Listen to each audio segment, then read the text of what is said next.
আমাদেরকে হত্যা করতে বাধ্য করো না, চিরকুটে এমন হুমকি দেওয়া হয়েছে স্ট্যান্ডার্ড ব্যাংকের বোর্ড ডিরেক্টর অশোক কুমারকে। বুধবার রাতে ৩টি মোটরসাইকেলে করে কয়েকজন যুবক স্ট্যান্ডার্ড ব্যাংক পিএলসির board of director Ashok Kumar সাহার ধানমন্ডির বাসায় যান।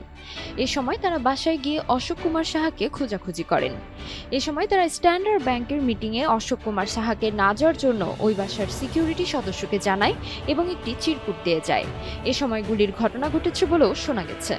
এছাড়া সিসিটিভি ফুটেজে যাতে হুমকিদাতাদের দেখা না যায় সেজন্য যাওয়ার সময় ওই বাসার সিসিটিভি ক্যামেরার ডিভাইস খুলে নিয়ে যায় তারা।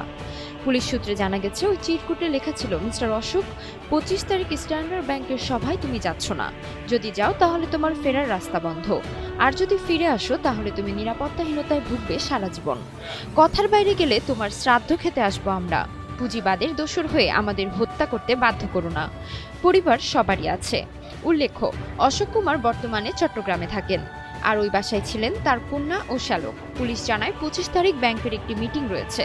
ব্যাংক কেন্দ্রিক কোনো দ্বন্দ্বের জেরে এই ঘটনা ঘটেছে কিনা খতিয়ে দেখা হচ্ছে।